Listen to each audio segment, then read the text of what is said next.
cher, je suis heureux de vous retrouver, même si c'est par écran interposé, ce qui crée évidemment une distance à laquelle on s'est finalement un peu habitué, mais qui ne remplacera jamais le contact en direct. D'autant plus lorsqu'il s'agit de parler de livres comme les deux livres que vous venez de publier, pour l'un de republier et pour l'autre de publier pour la première fois, de livres qui finalement vous racontent et contribue à vous mettre en avant, en quelque sorte, dans l'éclairage de ce que représentait pour vous et le cinéma, la vocation du cinéma, mais aussi cette aventure incroyable dont Bertrand Tavernier parle très bien, dont le titre est Main basse sur le film, et qui raconte ce que Bertrand Tavernier appelle fort justement un véritable hold-up. Alors, peut-être qu'on pourrait commencer par la réédition de celui-là, donc main basse sur le film, j'essaye de le montrer À l'écran, oui. à l'écran, avec sur la couverture cette photo extraite d'un des films que vous avez réalisé, on en parlera aussi. Mais tout d'abord, main basse sur le film, c'est la réédition d'un livre qui raconte un tournage qui était dans le premier article que j'avais consacré à ce livre, à sa première parution. Je le comparais à un voyage au bout de l'enfer qui était vraiment une sorte de plongée dans toutes les difficultés que peut représenter l'impossibilité de mener une équipe de tournage pour un film de long métrage. Alors aujourd'hui, c'est réédité. Qu'est-ce que vous retirez de cette aventure en la racontant à nouveau? Alors, d'abord, j'aurais préféré que ce livre n'existe pas, puisqu'il il est issu d'une expérience malheureuse, celle du premier long métrage que j'ai tourné, c'était maintenant il y a plus de 20 ans, c'était en 1999, le tournage, 99, et sur une petite île grecque paradisiaque, où tout aurait pu bien se passer. Et en fait, comme vous le disiez, c'était une véritable descente aux enfers. Et j'ai au départ écrit ce livre pour essayer de comprendre ce qui s'était passé. Et donc en essayant d'être le plus honnête possible, c'est-à-dire en essayant de voir aussi quels étaient mes torts, en essayant de faire un travail d'introspection, parce que je pense que quand il y a des problèmes, que ce soit dans un couple ou dans un groupe, et évidemment l'équipe d'un film est un groupe qui travaille ensemble sur le film, je pense qu'il n'y a pas, qu'il serait simpliste et trop manichéen de dire qu'une personne est coupable et tous les autres sont innocents. Voilà, donc il y a souvent différentes parts de responsabilité. Et évidemment, le réalisateur est forcément responsable de ce qui se passe sur un tournage, puisque c'est lui qui a la responsabilité de coordonner l'équipe et coordonner tous les éléments artistiques. Et puisque c'était mon rêve depuis tout jeune, depuis que j'ai 15 ans, j'ai commencé à faire des films et que j'arrive à faire mon long métrage et que c'est une catastrophe, je me dis, mais qu'est-ce qui se passe? Où est le problème? Où sont les problèmes? Et surtout, j'avais le sentiment, grâce à Frédéric Tadei, qui était présent sur le tournage. Alors pourquoi est-ce qu'il était présent sur le tournage, Frédéric Tadei, le journaliste français? Parce que sa femme, Claire Nebout, jouait dans le film. Et donc, il l'accompagnait comme étant son compagnon, mais il ne participait pas au film, mais il voyait les choses de l'extérieur. Et c'est lui le premier qui m'a dit, il faut absolument que tu fasses un récit de ce qui est en train de se passer, tellement c'est inimaginable. Et effectivement, ceux qui lisent main basse sur le film, souvent le comparent à un thriller, car ce n'est pas juste un livre pour les initiés du cinéma, il y a vraiment une histoire humaine, c'est l'histoire du groupe, l'histoire du combat que j'ai mené comme réalisateur pour essayer de ne pas perdre mon film, puisque l'acteur principal a voulu me remplacer, devenir réalisateur à la place du réalisateur. Et donc, il y a tout un côté épique de combat. Et donc, c'est un livre initiatique, en fait, qui peut aussi intéresser tous ceux qui n'ont jamais été sur un tournage. Il n'y a pas de termes techniques ou de références qui rendent le livre difficile d'accès. Et donc, même si c'est une histoire vraie, ça se lit comme un récit. Et avec donc ce côté crescendo, ça va de plus en plus mal au fur et à mesure que ça avance. Et on se demande, mais comment ils vont pouvoir s'en sortir, tellement on est dans, dans les difficultés croissantes.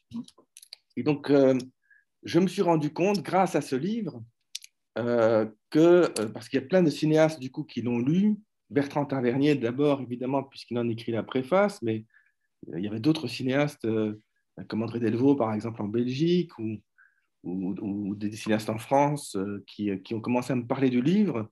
et que ça évoquait tous chez eux quelque chose qu'ils avaient déjà vécu. Alors, pas forcément dans un tel, avec une telle quintessence, mais je me suis rendu compte que rares, voire inexistants, sont les parcours de cinéastes qui n'ont pas, à un moment, sur un tournage, rencontré un grand problème, soit avec l'acteur, soit avec le producteur, soit avec des membres de l'équipe, et que c'est quelque chose d'inhérent au cinéma dont on parle très peu, parce qu'il y a cette sorte de tabou qui est que quand ça se passe mal sur un film, en général, on ne veut pas en parler, comme si les spectateurs, après, seraient dans le doute en se disant, mais si ça s'est si mal passé, forcément, le film doit être de piètre qualité. Et donc, comme s'il y avait un lien possible entre le succès commercial d'un film et, si on a, et la manière dont ça s'est passé. Or, je pense que c'est faux parce qu'il n'y a pas de lien automatique, en tout cas. Il y a des films dont les tournages sont très mal passés. Vous citiez Apocalypse Now, et Apocalypse Now a eu la Palme d'Or à Cannes et était un grand succès critique et commercial. Et puis il y a des films où tout se passe bien, où l'équipe est merveilleuse et qui ne donnent pas forcément un résultat artistique évident. Alors je ne dis pas l'inverse non plus, hein. Ça peut bien se passer, être réussi, évidemment aussi. Mais en tout cas, il y a une expérience humaine, un côté épique dans les tournages, très souvent. Et donc, j'avais envie de transmettre cela et que ça devienne comme un cas d'école aussi pour les étudiants en cinéma, pour ceux qui veulent faire des films. Comme ça, ils pourront voir tout ce qu'il ne faut surtout pas faire, les pièges à éviter.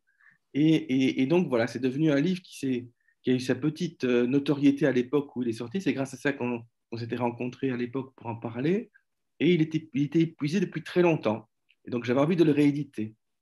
Et là, je suis tombé sur une éditrice, Danielle Ness, donc, qui est Genèse Édition, qui m'a dit que ce serait une bonne idée de le rééditer, mais peut-être avec un épilogue. Et c'est ainsi que je lui ai raconté une histoire intime qui avait été à l'origine de, de la volonté de faire ce film. Et donc cet épilogue, qui est nouveau dans la nouvelle édition, à mon avis, éclaire sous un autre jour tout ce qui précède. Et je pense qu'on peut mieux comprendre rétrospectivement euh, la dynamique qui s'est mise en place à deux niveaux, pour moi d'abord, mais aussi pour l'équipe, car c'est François Truffaut qui dit que souvent, il y a un phénomène de vase communicant entre le sujet d'un film et l'ambiance qui existe sur un tournage. Et citer La peau douce, qui est un film qu'il a réalisé, qui parle d'adultère, et il prétend que beaucoup de membres dans l'équipe technique trompaient son compagnon ou sa compagne pendant le tournage, comme si le sujet du film était inspirant pour eux de ce point de vue-là. Ou un autre film qui est Fahrenheit 451, qui raconte donc sur le mode de la science-fiction un monde où on brûle tous les livres. Donc ça doit vous parler, Jean, Edmond. C'est et donc, il disait que sur ce tournage-là, au contraire, tout le monde lisait des films lisait des livres, pardon, qui arrivaient frénétiquement le soir dans sa chambre d'hôtel, ou pendant le week-end, pendant les interruptions de tournage, comme si le fait de parler d'un monde sans livres donnait plus d'envie encore de lire.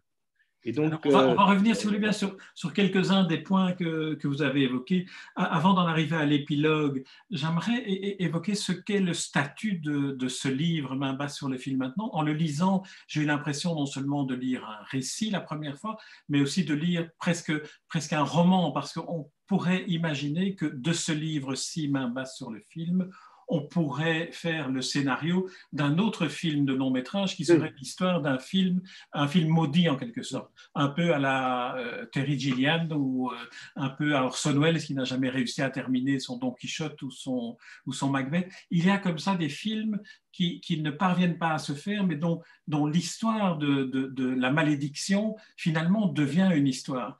Est-ce que c'est cela que vous avez souhaité montrer aussi, et en particulier en évoquant dans l'épilogue qui s'appelle Résilience, ce qui faisait une nécessité encore plus importante pour vous de réaliser ce film-là, et ce qui a peut-être cristallisé finalement l'antagonisme de l'équipe qui ne savait pas, j'imagine, à l'époque, les raisons pour lesquelles vous teniez de façon intime tellement fort à ce que ce film se fasse. Est-ce que là, il n'y a pas une dramaturgie qui s'est ajoutée à la simple création et réalisation d'un film?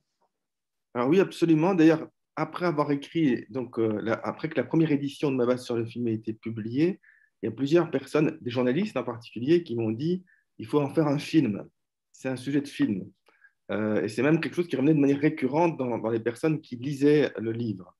Et j'ai essayé de faire ce film et je n'y suis pas parvenu parce que d'abord j'ai des difficultés, on pourra y revenir, c'est l'autre livre qui s'appelle Je veux faire du cinéma qui en parle. Je ne tourne pas autant que je le souhaite, autant que je le souhaiterais. Et puis parce qu'il y a une sorte de frilosité souvent chez les financeurs du cinéma sur l'idée que faire un film sur le cinéma, ça n'intéresse que les gens du cinéma et donc c'est pas grand public. Mais j'ai quand même fait un court métrage qui s'appelle Climax. Donc c'est pas un long métrage, mais qui est avec Laurent Deutsch qui joue le rôle du réalisateur et Patrick Chenet qui joue le rôle de l'acteur qui veut prendre le pouvoir sur le plateau, avec Vladimir Cosma aussi qui a fait la musique du film, et Jean-Paul Comard qui est un peu mon acteur fétiche avec qui j'ai tourné à plusieurs reprises.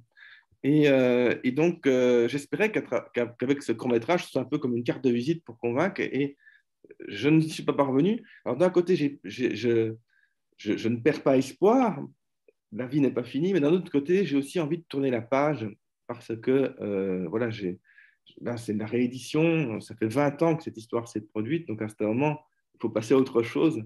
Donc, j'ai un sentiment partagé, double, entre toujours cette envie qu'il était là depuis très souvent de faire un film à partir de là, mais plutôt sous forme de comédie peut-être, pour pouvoir arriver à se moquer de soi, parce que je pense que si on arrive à se moquer de soi, c'est un beau happy end, d'avoir une forme d'autodérision. Et en même temps, l'envie de vraiment avoir d'autres projets qui me mobilisent, parce que je ne veux pas non plus passer toute ma vie sur cet unique sujet. D'autant plus qu'entre ce film-là, dont le titre est Regarde-moi et qui est sorti finalement, mais un peu plus discrètement qu'il ne l'aurait été si le film avait eu des conditions de production normales, entre ce film-là et aujourd'hui, vous avez réalisé d'autres films qui ont connu un succès parfois inattendu, comme le film sur ces cinéastes amateurs qui finalement vous emmènent au Festival de Cannes avec un cinéma parfaitement belge et improbable, comme on dit quand on ne parvient pas à bien définir ce qu'est l'inattendu et l'original. Alors, il y a tous ces autres films-là qui finalement sont peut-être ce qui correspond le mieux à votre manière de vous exprimer, qui n'était peut-être pas pour un film aussi intense et aussi intimement important pour vous. C'était peut-être pas la forme de la fiction traditionnelle qui vous convenait. Alors, plusieurs choses. D'abord, je pense qu'il y a eu plus de lecteurs de ma base sur le film que de spectateurs de Regarde-moi, donc c'est tout dire. Donc, c'est un peu une ironie dramatique aussi, puisqu'a priori, quand on vend, quand on a quelques milliers de spectateurs pour un film, c'est une catastrophe. Si on a quelques milliers de lecteurs pour un livre, ça peut faire un équilibre économique heureux. Et donc, euh, oui, je pense qu'il y a plusieurs choses dans ce que vous dites. La première, c'est que d'abord, regarde-moi mon premier long métrage que j'ai pu terminer, mais dans des circonstances complètement romanesques, puisque j'ai dû réécrire en cours de route avec le scénariste Jean-Luc Gossens, qu'il faut saluer, puisqu'il a accepté de retravailler avec moi le scénario, vu les contraintes qui existaient, c'est-à-dire que l'acteur principal ne voulait plus tourner avec moi, et donc il a fallu réécrire pour pouvoir terminer le film sans l'acteur principal, donc c'est un peu particulier comme condition. Et donc, évidemment, le film tel qu'il est terminé n'est d'abord pas celui qui était écrit au départ. Et donc, le premier enjeu, c'était que le spectateur ne se rende pas compte, qu'il n'ait pas l'impression que le film ait été terminé avec des bouts de ficelle, alors que c'était le cas.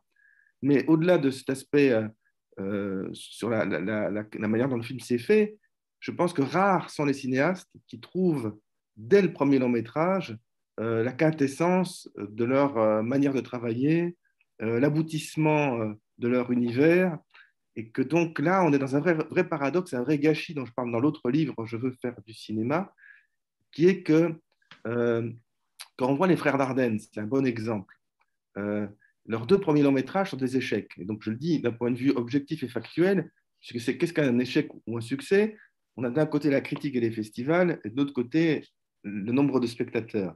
Donc si on n'a ni les critiques ni les festivals, on peut dire que c'est un échec. Et notamment leur deuxième long métrage, je pense à vous, n'a fait que quelques centaines de spectateurs, n'est pas sorti en France, n'a pas été dans un grand festival. Et donc, on pouvait se dire qu'ils étaient foutus, puisqu'ils avaient fait deux longs métrages qui avaient été des insuccès commerciaux et pour le second, en tout cas, aussi critiques et festivaliers.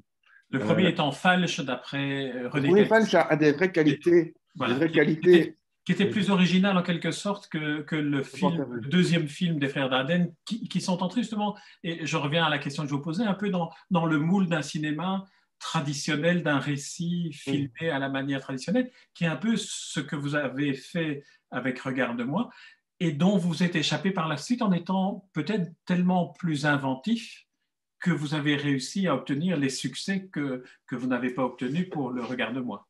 Mais c'est-à-dire que les frères Dardenne. Alors, regarde-moi, encore une fois, le résultat n'est pas celui qui était. Je ne veux pas m'excuser, Non, non. mais j'ai conscience de ce que je voulais faire et de ce que j'ai fait. Il y a un fossé entre les deux qui s'explique par la manière dont les choses se sont déroulées et dont je suis forcément en partie responsable. Donc, je ne vais pas jouer au Calimero, ce serait indécent. Mais il est rare donc qu'on trouve sa voie dès le départ. Et le problème, c'est que les frères Dardenne, enfin plutôt la chance qu'ont eu les frères Dardenne, c'était d'être dans une époque où il y avait encore en Belgique, à mon avis, plus de côté artisanal dans la manière dont les films se faisaient, et donc un côté plus bon enfant, moins professionnel au sens on réussit ou on rate. Et ils ont donc eu la chance d'avoir, pour leur troisième long métrage, La Promesse, une aide de la commission du film en Belgique. Et sans cela, à mon avis, ils n'auraient jamais eu la carrière qu'on leur connaît aujourd'hui, et cette carrière qui illumine le cinéma belge francophone, puisqu'ils sont les seuls cinéastes belges à avoir eu plusieurs palmes d'or à Cannes. Alors, il n'y a pas que Cannes au monde, mais quand même, c'est une reconnaissance extraordinaire. Et leur cinéma a toute sa cohérence. Après, on peut aimer ou pas le cinéma des frères Dardenne, mais il y a une vraie cohérence artistique dans Mais ils dans ont leur trouvé leur approche. langage après le troisième. Voilà, C'est en faisant le troisième film, La Promesse, qu'ils ont trouvé le langage qui leur ça. était propre. Et donc, la raison pour laquelle j'ai fait le deuxième livre, donc Je veux faire du cinéma, c'était pour, à partir de mon parcours, donc comme je raconte l'histoire de mon premier long métrage dans Main basse sur le film, là c'est sur tout mon parcours, mais c'est aussi tout un pan d'histoire du cinéma belge. Alors je ne dis pas que c'est une histoire du cinéma belge, pas du tout, mais en filigrane, on voit comment les choses évoluent, puisque je raconte l'envers du décor. Voilà. J'essaye de montrer, de trouver ma caméra. Voilà, je veux faire du cinéma. On va entrer dans ce livre-là parce qu'effectivement, il complète bien l'autre. Le premier, Main basse sur le film, raconte la tragédie en quelque sorte d'un tournage, sans envisager la globalité de ce qu'est l'inscription d'un film dans une cinématographie nationale. Et Je veux faire du cinéma raconte en quelque sorte comment se finance, c'est-à-dire comment existe le cinéma en Belgique. Alors là, vous avez aussi une manière de nous raconter ça qui s'apparente aussi un peu à votre dimension européenne sur laquelle j'aimerais aussi qu'on dise un mot, qui est votre triple engagement, l'engagement de cinéaste, de pédagogue, puisque vous enseignez, mais aussi de défenseur du cinéma européen. Oui, alors, donc pour terminer ce que je disais sur les frères Dardenne, et ça raccorde complètement à ce que vous dites, je pense qu'aujourd'hui, ce ne serait plus possible d'avoir une troisième chance après deux échecs comme ils les ont eus. Et donc, je pense que c'est un vrai problème, car le cinéma est un art de prototype, et ce n'est pas parce qu'on a raté un film qu'on est condamné à rater tous les autres films qui suivent. Et donc, il faut avoir la force de voir le projet dans son ensemble. Donc, évidemment, dans le parcours des cinéastes, évidemment, ce qu'ils ont fait avant compte forcément, évidemment, le scénario, mais aussi le projet de mise en scène. Et donc, si on ne permet pas cela, à mon avis, on passe à côté de potentielles réussites parce qu'on est dans une politique du coup près, où puisqu'il y a beaucoup de candidats et peu d'élus, eh ben, il est très facile d'éliminer les cinéastes qui n'ont pas eu des grands succès incontournables, et donc de se concentrer uniquement sur ceux qui ont déjà fait leurs preuves. Et c'est ce qui existe en France. Et de mon point de vue, ce n'est pas une qualité, parce que le cinéma français, il y a beaucoup plus de films en France qu'en Belgique. Il y a une histoire industrielle du cinéma français qui n'est pas l'histoire du cinéma belge, qui était qui était fait avec moins de moyens pendant très longtemps. Et quand on voit les données officielles sur 20 cinéastes qui font un premier long métrage en France, on les retrouve 20 ans plus tard, il y en a encore un ou deux qui est en activité. Et donc, on a 90% ou 90% de cinéastes qui ont fait un long métrage qui ne tournent plus 20 ans plus tard. Et j'ai la faiblesse de penser qu'il n'y a pas forcément 9 cinéastes sur 10 qui ont fait un long métrage qui sont nuls. Et donc, c'est le côté un peu couperet, c'est-à-dire que si, ou bien on a le succès tout de suite, ou bien on dégage. Et je trouve que même humainement, c'est un gâchis. Et donc, comment sortir de cette politique de l'étau, cette politique de l'étau qui n'existait pas en Belgique du temps où les frères Dardenne ont fait leurs 3 premiers longs métrages. Et d'après moi, dans mon livre, on voit comment petit à petit, on évolue vers un côté beaucoup plus dur dans les choses, dans la manière dont les choses se passent, beaucoup moins humain, et qui va de pair avec une professionnalisation, notamment des productions. Alors, je ne suis pas en train de dire qu'il ne faut pas professionnaliser les productions, je pense que c'est très important qu'il y ait des emplois, qu'il y ait des financements, mais c'est un vrai paradoxe quand même. Et donc, je pense que mon objectif est toujours, dans les 2 livres, de partir de ma propre expérience, de mon propre vécu, mais j'espère en n'étant pas uniquement sur mon petit ego, mais en pouvant aussi, par ce que je raconte, éclairer d'une autre façon dans ma base sur le film, la manière dont un tournage se passe et dont je veux faire du cinéma, la manière dont on fait des films aussi, donc on rencontre des acteurs, comment on travaille avec des scénaristes, comment ça se passe à la commission. Et donc, il y a plein ou même dans l'association des réalisateurs, parce que j'ai eu la chance avec André Delvaux, qui avait accepté d'être le président d'honneur, de créer une association des réalisateurs et réalisatrices de films. On était précurseurs.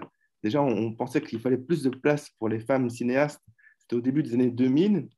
Et il y avait Chantal Akerman aussi qui était avec nous, par exemple. Et très vite, on s'est rendu compte qu'on avait besoin de se fédérer pour défendre une approche du cinéma qui existe en Belgique, mais qui existe aussi en Europe, et qui est cette idée de comment à la fois défendre des films portés par des regards de cinéastes, donc comme vous le disiez, avec la cohérence qui se trouve, et je vous remercie pour ce que vous disiez sur Cinéaste à tout prix, pour un univers qui existe dans ce film.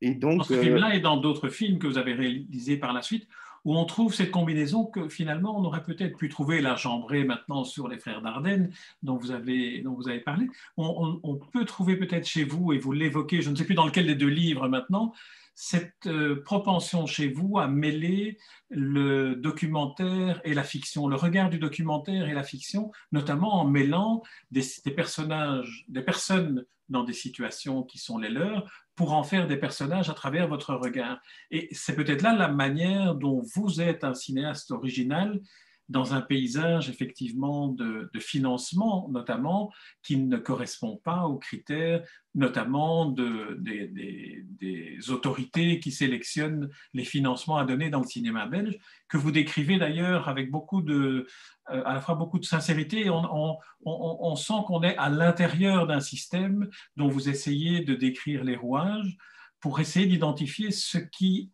peut-être bloque finalement l'ensemble du système, en particulier le fait que les films soient financés avant d'être produits, avant que leur fabrication ne commence.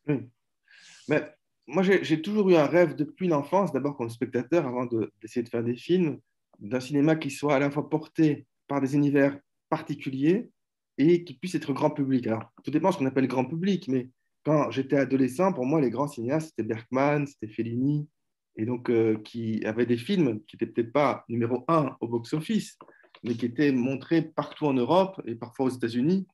Et qui Et étaient donc, des événements chaque fois. La sortie de chacun des films de Bergman ou de Fellini ou d'autres grands cinéastes était aussi un événement. Donc les salles étaient remplies de voilà. spectateurs. Et je pense que la force du cinéma belge, c'est d'avoir aussi des cinéastes très différents les uns des autres. On a parlé des frères Dardenne, mais si on parle de Jacques Van Dormal, si on parle de Joachim Lafosse, si on parle de Chantal Akerman, si on parle de Jean-Jacques Andrien, donc voilà, on a des cinéastes qui ont chacun leur univers. On peut pas dire qu'on retrouve forcément des points communs entre eux, et que c'est ça la force, c'était que c'était cette singularité. Et donc je rêve à la fois qu'il y ait une dimension économique, parce que je pense qu'il faut, quand on a des financements importants pour faire un film, il faut aussi que ce financement puisse être couvert. Et donc, il ne s'agit pas de dire qu'on va vivre d'amour et d'eau fraîche et de cinéma, mais cette contrainte économique, elle existe. Mais en même temps, en défendant un certain type de cinéma, et donc un cinéma qui offre des regards singuliers. Et donc, là, toute la question, c'est est-ce que ça va pouvoir se poursuivre, parce que c'est ça qui a fait la richesse du cinéma belge.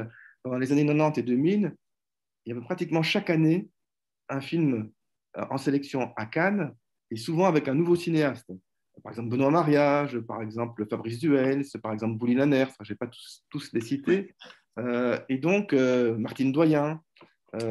Et donc, comment permettre que cela se poursuive Et donc, je m'interroge effectivement sur le système dans ce but-là, pour que ce débat puisse avoir lieu dans la profession et d'abord qu'on puisse identifier ce qui fonctionne, parce qu'il y a des choses positives évidemment, et ce qui ne fonctionne pas. Et ce qui est inquiétant, c'est que même au-delà du cinéma, pour la manière dont la démocratie fonctionne, c'est que j'ai le sentiment, et même la conviction, qu'il y a une peur de critiquer le système. C'est-à-dire que je connais beaucoup de cinéastes qui n'osent pas publiquement dire ce qu'ils pensent de ce qui ne fonctionnerait pas dans le cinéma belge ou dans le cinéma français. C'est tellement vrai que, par exemple, il y a eu une émission il y a un peu plus d'un an à la RTBF dans le magazine Investigation, donc qui est passé en prime time, et les journalistes, en tout cas, disent qu'ils n'ont pas trouvé de cinéaste qui acceptait de témoigner à visage découvert. Ils ne m'ont pas contacté, sinon j'aurais Oui, voilà. Est-ce qu'ils vous ont répondu. contacté? Non, non, sinon j'aurais répondu Vous positivement, indiquez bien évidemment. qu'ils ne vous ont pas contacté. Donc là, mais il semble d'ailleurs à plusieurs reprises, d'ailleurs dans le livre, on s'aperçoit que on vous oublie en quelque sorte dans certaines, soit des commémorations du cinéma belge lors des 50 ans de la création de je ne sais plus quelle institution, où 50 cinéastes sont cités et vous n'en faites pas partie.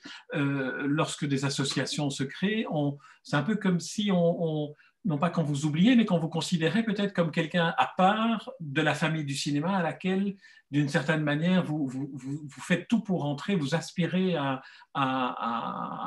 l'intégrer par tout ce que vous avez à y apporter.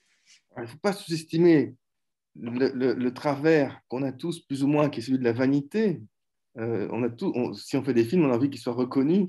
Et donc, quand effectivement il y a 50 films sur 50 ans et qu'on n'est pas dedans, et qu'on est cinéaste, je ne suis pas le seul, tous les cinéastes qui n'étaient pas dedans Oui. étaient forcément blessés dans leur amour-propre. L'erreur est peut-être de dire nous allons en choisir 50. L'erreur, pour moi, elle n'était pas là. Si c'est un comité d'historiens du cinéma et qu'on connaît les noms, ou si c'est un critique, quel qu'il soit, qui dit voilà, pour moi, ce sont les 50 films qui comptent. Je n'ai aucun problème de ne pas y être, parce que c'est la liberté du critique ou la liberté de l'historien d'avoir son avis et de mettre en avant tel ou tel cinéaste, tel ou tel film. Par contre, quand c'est fait de manière opaque, c'est-à-dire qu'on ne sait pas qui a choisi ces 50 films, que c'est l'administration de la Fédération Wallonie-Bruxelles et qu'on ne sait pas qui dans cette administration choisit les films, c'est à ce moment-là que je dis, est-ce qu'on est dans un cinéma d'État? Parce que j'ai l'impression que ce serait, je caricature, je crée la polémique en disant cela, mais un peu comme dans un régime stalinien, en fait. C'est-à-dire, qui décide quels sont les bons cinéastes du régime? C'est un peu ça. Et donc c'est pour ça que j'avais interpellé, non pas le choix de 50 cinéastes, mais qui choisit les 50 cinéastes? Et donc, si c'est des critiques, ils ont parfaitement le droit de le faire. Si c'est des historiens du cinéma, a fortiori, un ministère, ça me paraît beaucoup plus douteux, et encore plus douteux si dans ce ministère, on ne sait pas, ou une fédération, une administration, qui dans cette administration a fait ses choix. Donc, c'est pour moi révélateur d'autre chose, qu'il y a des décisions qui sont prises sans débat démocratique et sans faire appel aux personnes soit qualifiées, les historiens du cinéma par exemple, soit qui assument leur choix en signant. Par exemple, je fais l'éloge dans le livre des critiques de cinéma, je pense que c'est très important, y compris au risque, comme c'est le cas avec Hugues Daillet, qui me renvoie des critiques négatives. Donc, je fais l'éloge d'Hugues Daillet, ici même, alors même qu'il m'a souvent critiqué pour mes films. Pourquoi? Je ne suis pas masochiste, je préférerais que Hugues Daillet un jour apprécie un de mes films. Mais je ne peux pas à la fois faire l'éloge des critiques et me plaindre si jamais ils n'aiment pas mon film. Donc, je trouve que c'est très important qu'ils aient le droit de critiquer comme ils le souhaitent les films qu'ils veulent. Mais à une condition, ce que remplit Hugues Daillet, bien sûr, c'est d'apparaître en signant ou à la radio ou à la télévision. C'est-à-dire qu'on sait qui parle, qui émet la critique. Si on est dans l'anonymat, je pense qu'il y a un problème. D'un côté, donc, il y a le critique qui dit non pas que le film est bon ou mauvais, mais il dit je pense, voilà ce que je pense moi, voilà le sentiment que m'inspire le film. Donc ce n'est pas un jugement de valeur dans l'absolu. C'est ce qu'on demande aux critiques de dire voilà ce que lui ou elle pense. En argumentant, c'est encore mieux d'ailleurs. Pardon? En argumentant, c'est encore mieux. Oui, voilà, tout à fait. Non, tout à fait, voilà. Enfin, en revanche, du côté de l'administration ou du ministère ou de l'État, d'une certaine manière, ils doivent décider de la manière dont on attribue de l'argent public, puisque en fin de parcours, le film de cinéma, vous, les producteurs, les équipes, sont financés par le contribuable. Pour dire les choses plus sommairement, le budget de l'État ou la part du budget de l'État qui est réservée au financement du cinéma est un budget public. Et donc, dans votre livre, vous évoquez les différentes manières dont les sélections sont faites. Est-ce que c'est là que le bas blesse? Entre autres, alors on est dans un vrai paradoxe parce qu'il y a de plus en plus d'argent dans le financement des films, mais le rapport est de 1 à 10 entre le financement qui est fait par la commission du film, qui est une aide culturelle, donc il doit choisir avant tout les projets selon des critères artistiques, et les aides économiques, qui sont les fonds régionaux et les taxes shelter. Donc là, on rentre un peu dans les détails que les néophytes ne connaissent pas, mais donc qui sont dans une logique économique. Et je me pose la question, quand on est la question se pose d'ailleurs autrement pour le cinéma européen, c'est l'économie d'échelle. En Belgique, on est 11 millions d'habitants. Sur les 11 millions d'habitants, il y a environ 4,5 millions, peut-être 5 millions de francophones. Donc, c'est un marché de 5 millions d'habitants pour un cinéma. Est-ce qu'on peut, à 5 millions d'habitants, être rentable quand on fait du cinéma? Il y avait, avant le Covid, environ 20 millions de spectateurs en salle en Belgique, dont environ 10 millions du côté francophone et 10 millions du côté flamand. Je fais des approximations, mais ça donne une idée. En France, il y avait environ plus de 200 millions de spectateurs. Donc, on est dans un rapport entre les francophones et les Français de 1 à 20. Donc, est-ce que la logique, comme c'était la logique d'André Delvaux ou de Chantal Akerman d'ailleurs avant, ce ne serait pas plutôt d'essayer de faire des coproductions avec la France, plutôt pour essayer que les films francophones puissent être le mieux diffusés en France, puisque c'est un marché 20 fois plus important qu'en Belgique pour les francophones. Or, les nouvelles aides économiques amènent de fait l'idée d'un repli sur soi, puisque la condition pour les avoir, c'est de faire des dépenses en Belgique. Et donc, il y a beaucoup de films qui ont beaucoup plus de difficultés à faire des coproductions avec la France, à trouver des accords avec la France, parce qu'il y a cette sorte de contrainte qui est de développer l'industrie locale. Donc, ça crée des emplois, ça permet de tourner, mais ça n'aide pas forcément, et c'est ça le paradoxe, la contradiction, à la rentabilité. Parce que si on veut de la rentabilité, ben, il faudrait, si on est francophone, d'abord viser le marché français. Or, c'est absolument l'inverse qui se produit depuis 10 ans. Donc, j'aimerais bien que ce débat puisse avoir lieu. Et donc, ce n'est pas simplement qu'il ne puisse pas avoir de l'argent public, c'est quel argent public, avec quel objectif. Il suffirait, mais ça, on rentre aussi dans les contraintes institutionnelles belges, que les fonds économiques puissent avoir aussi des critères artistiques pour que, évidemment, tout changerait. Si on pouvait garder le même financement, mais avoir d'autres critères pour attribuer tel ou tel financement à tel ou tel film, à mon avis, on pourrait avoir un paysage totalement différent. Et une des propositions que je fais ici, que je ne fais pas dans le livre, mais c'est par exemple qu'il y ait plus de films aidés par la Commission, peut-être avec des plus petits montants, mais pour avoir plus de diversité, plus d'inventivité. Alors, plus de diversité homme-femme, parce que je pense que le débat pour la parité, c'est important aussi, et plus de diversité dans le type de film, et ne pas arriver à un formatage où il y ait juste, d'un côté, les cinéastes déjà reconnus qui soient sans arrêt soutenus, parce que les Frères Dardenne, tous leurs films sont soutenus. J'adore les cinémas des Frères Dardenne, et quand j'étais membre de la commission, j'ai moi-même, voilà, je dévoile un petit secret, voté pour leurs films. Donc, j'ai aucun problème. Vous avez fait partie de la fameuse commission dont vous connaissez Voilà. bien le. Donc, j'ai aucun problème à ce qu'il continue à l'être. Mais ce qu'il faut, c'est que ce ne soit pas uniquement toujours les mêmes et qu'il y ait un esprit d'ouverture pour les cinéastes qui ont déjà fait 2 films, par exemple, comme c'était le cas des Frères Dardenne quand ils avaient fait leurs 2 premiers longs métrages, qu'ils puissent en faire un 3e et pas. Parce qu'il y a plein de cinéastes, je pense même à des cinéastes de l'ancienne génération qui sont plus âgés que moi. À la commission du film, j'avais croisé quelqu'un qui, je trouve, était un grand cinéaste dans les années 70, Jean-Marie Buchet. Il s'est fait refuser tous ses projets. Donc, il ne pourra plus tourner.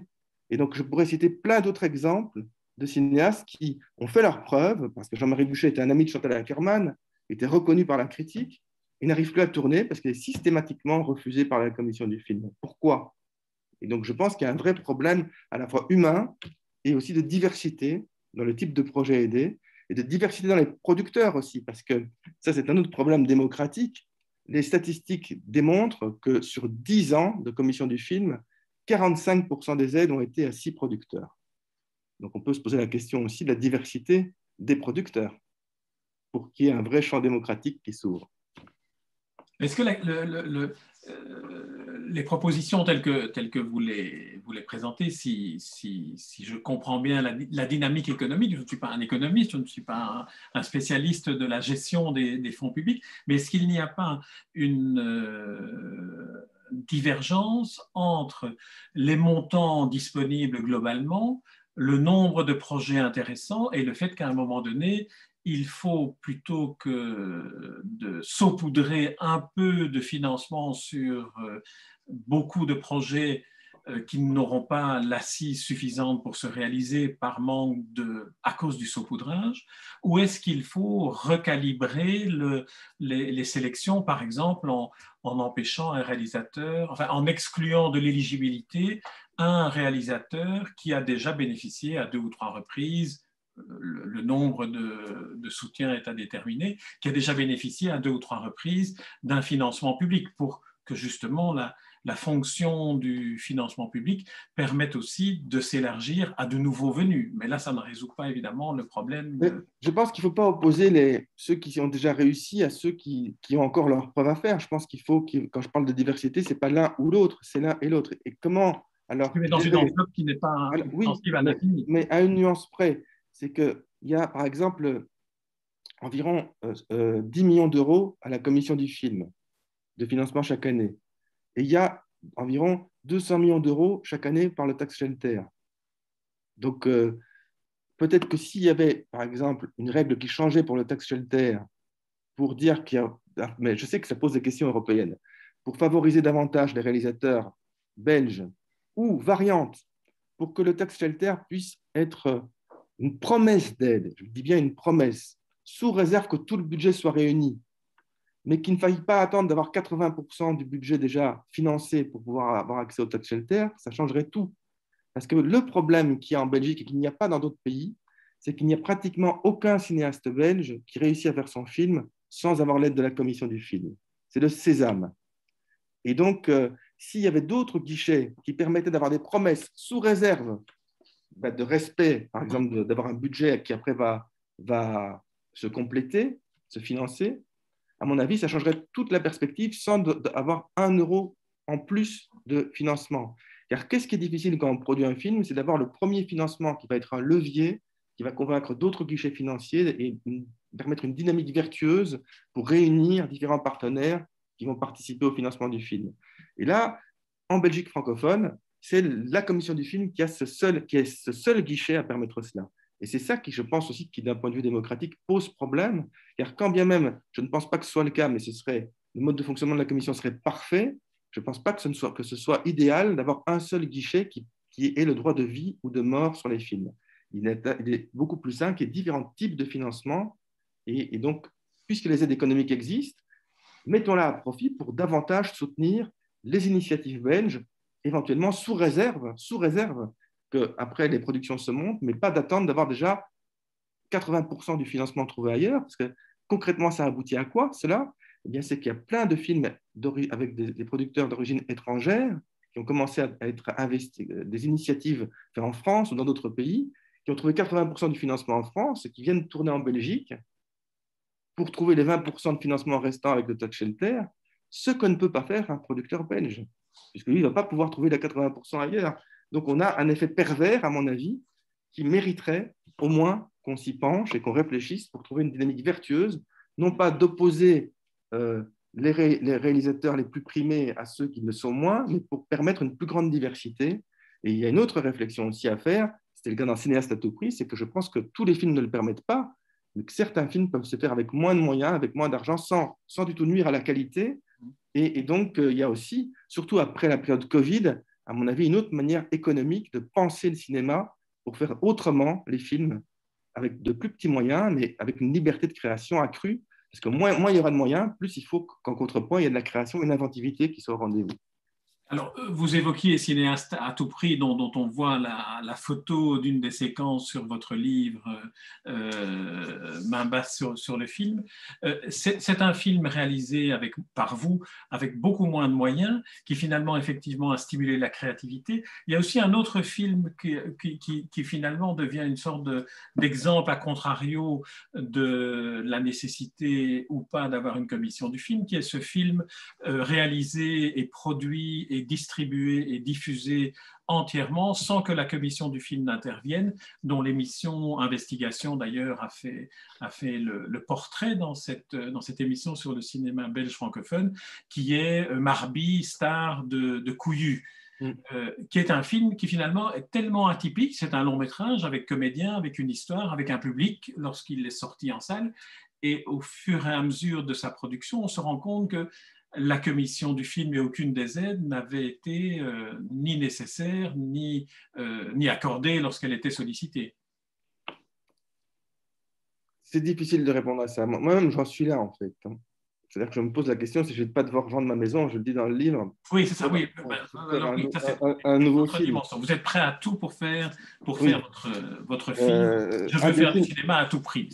Un des films, je pense, les plus importants dans l'histoire du cinéma belge, en tout cas dans la dynamique cannoise qui s'est mise en place, c'est C'est arrivé près de chez vous, qui est un tournant et qui est un film qui s'est fait de manière totalement autonome, sans financement. Donc, je pense qu'heureusement, il y aura toujours des films qui se feront en dehors du système, mais ça, c'est pas propre à la Belgique, ça peut être aussi aux États-Unis. Il y a des films indépendants qui peuvent se faire à tout prix dans toutes les cinématographies.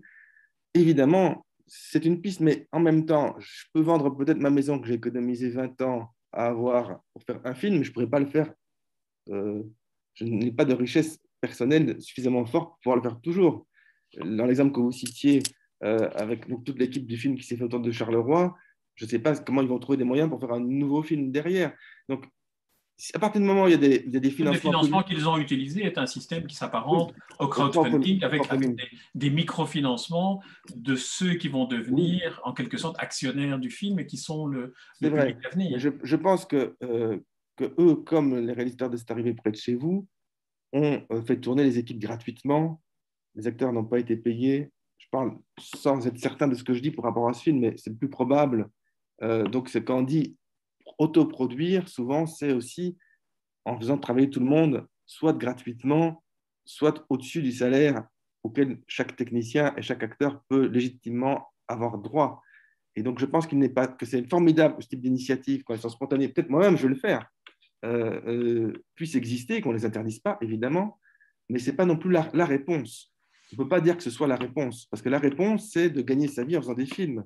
Alors, pas, il ne faut pas fantasmer, il y a très peu de gens qui deviennent riches en faisant du cinéma, et même les producteurs, souvent, n'ont pas des moyens financiers incroyables. Souvent, eux aussi, ils ont peu d'argent chaque mois pour vivre. Euh, mais néanmoins, tout travail mérite salaire. Et donc, je pense qu'il faut trouver un système où on puisse être rémunéré, même avec des très petites sommes, mais suffisantes pour payer son loyer, pour pouvoir subvenir à manger, à ses subsistances élémentaires, et faire des films. Et surtout, s'il y a de l'argent public, il faut que ça bénéficie dans la plus grande diversité, la plus grande transparence possible, et pas qu'il y ait, comme je le crains, des dysfonctionnements et surtout des a priori et parfois une autocensure aussi. Je crois beaucoup qu'il y a une forme d'autocensure et de peur de dire les choses. Autre élément pour prouver ce que je dis, il y a actuellement sur Internet, sur les pages Facebook, tout le monde peut y avoir accès, un lieu de discussion qui s'appelle Parole de scénaristes, dans lesquels les scénaristes s'expriment pour dire comme ils sont maltraités financièrement et parfois aussi symboliquement. On ne reconnaît pas assez leur talent, notamment dans le générique. Et il y a beaucoup, c'est des scénaristes français, mais il y a beaucoup de scénaristes belges aussi qui s'expriment sur cette plateforme.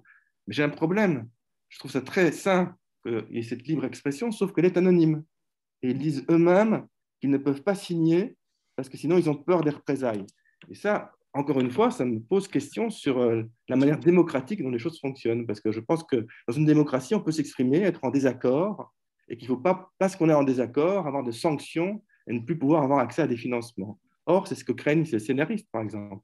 C'est la raison pour laquelle les cinéastes belges s'expriment très peu publiquement pour dire les problèmes qu'ils rencontrent. Alors, si vous interrogez les cinéastes qui sont subventionnés systématiquement pour tous leurs films, peut-être qu'eux diront, il n'y a pas de problème, circuler, il n'y a rien à voir. Moi, je suis pour qu'on continue à aider ces cinéastes parce que je trouve qu'il y a beaucoup de cinéastes de grand talent et il serait absurde de ne pas continuer à financer leurs films. Il y a d'autres cinéastes à côté aussi et parfois qui ont prouvé leur talent, notamment par des prix dans des festivals, et qui n'arrivent plus à faire leurs films. Et cette question va de manière croissante. Et donc, je pense que le débat démocratique doit avoir lieu.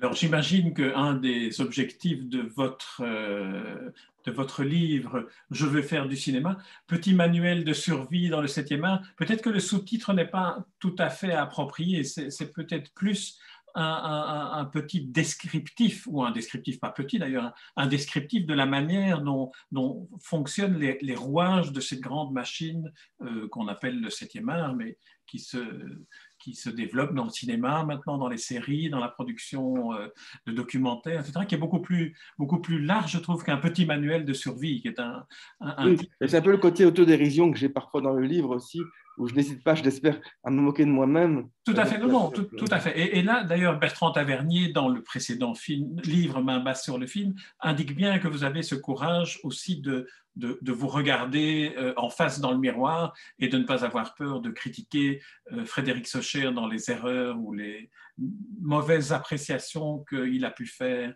de telle ou telle situation, et aussi avec cette ironie que vous pouvez avoir parfois dans la description de certains éléments. Mais pour revenir à Je veux faire du cinéma, ce livre-là, est-ce que c'est un livre que vous avez aussi conçu en espérant à sa sortie que le débat va être réouvert, finalement, qui est un débat beaucoup plus large que celui que vous évoquez, qui est celui quelle est la place d'un cinéma à l'intérieur de l'expression à laquelle nous avons le droit d'avoir accès en tant qu'artiste, en tant qu'écrivain, en tant que cinéaste, et aussi à quoi nous avons le droit d'avoir accès en tant que public. Et c'est un peu la démarche que vous aviez aussi avec, en soutenant les travaux de Jean-Claude Batz sur la dimension européenne d'un cinéma qu'il faut absolument préserver pour éviter que cette part qui est d'ordre de civilisation ne soit complètement absorbée par une machinerie qui est purement financière et qui est purement extra-européenne, dans le cas d'espèce qui est américaine. Est-ce qu'on est dans le même ordre d'idées en ce qui concerne la capacité d'un cinéma belge à continuer à exister dans les formulations actuelles de son financement? Oui, d'abord, avant de répondre à votre question, si vous le permettez, puis je répondrai à votre question, j'ai juste envie de dire qu'il y a aussi, comme dans Main basse sur le film, j'essaie de mettre un récit, ce n'est pas uniquement un livre sur l'économie du cinéma, il y a vraiment aussi des anecdotes sur les tournages, sur les rencontres avec des acteurs comme Bonhomme Poulvord ou Cécile de France, sur le Festival de Cannes régulièrement. Je raconte ce qui se passe un peu sur le côté, derrière le côté strass et paillettes, et comme ça peut être à la fois magnifique et dérisoire. Donc j'espère aussi que le lecteur, qui n'est pas uniquement intéressé par l'économie du cinéma, pourra prendre plaisir, ou en tout cas être un intérêt. Mais je parlais de ce point-là parce que vous évoquez cette dimension de la démocratie, du danger d'une organisation politique qui permette ou qui empêche un cinéma tel que vous le rêvez. Alors, pour être tout à fait franc, je pense avoir un côté un peu suicidaire, pas physiquement, parce que j'ai aucune envie de mettre fin à mes jours, là n'est pas la question, mais symboliquement, parce que quand je dis que cette terreur de mes collègues cinéastes de ne pas pouvoir s'exprimer, je pense qu'en disant ce que je pense et en essayant d'argumenter comme je le fais, donc en essayant de voir ce qui ne fonctionne pas d'après moi dans le cinéma belge, j'ai plus de risques de ne pas trouver du financement pour mes propres projets en Belgique. Mais j'ai eu besoin d'exprimer cela parce qu'à un moment, il y a un trop-plein et on a besoin de libérer la parole. Et donc, je le libère d'ailleurs dans le domaine intime aussi, dans l'épilogue de Ma base sur le film, et je pense que ça va de pair avec la libération de la parole aussi dans le domaine professionnel. Et donc, évidemment, mon souhait, c'est que ce livre puisse permettre au débat d'avoir lieu, que ceux qui le souhaitent puissent s'en emparer, y compris pour être en désaccord, mais au moins qu'il y ait débat. C'est-à-dire que ne pas dire tout va bien dans le meilleur des mondes, nous sommes formidables, il n'y a rien à critiquer, on a déjà fait une réforme de la commission, c'est très bien, ce sont des experts qui jugent dans la commission, donc c'est tout à fait démocratique, puisqu'ils jugent en conscience des projets, ils ont tout à fait les qualités pour le faire. J'ai été membre de la commission. je raconte comment cela se passe de l'intérieur. Donc, en tout cas, de mon point de vue, en tant que membre de la commission, j'estime que cela ne fonctionne pas de manière démocratique. Et j'essaye de montrer pourquoi, comment. Et donc, on peut dire que je délire, que ce n'est pas du tout le cas, mais je crains que j'ai en partie au moins raison. Et donc, aucun système au monde n'est parfait. Pour améliorer un système, il faut pouvoir voir ce qui fonctionne et ce qui ne fonctionne pas, et au moins que le débat puisse avoir lieu sur la place publique pour le cinéma belge et pour les spectateurs, comme vous le dites, parce qu'il ne faut jamais oublier qu'il y a un public et qu'effectivement, c'est de l'argent Et que le public. public a payé. Donc, le contribuable a payé les films qui sont par la suite. Voilà. Mais non, je pense que par rapport au public belge francophone, il y a plein d'autres questions à se dire. C'est d'abord il y a peu de. Les spectateurs flamands, par exemple, vont beaucoup voir les films flamands.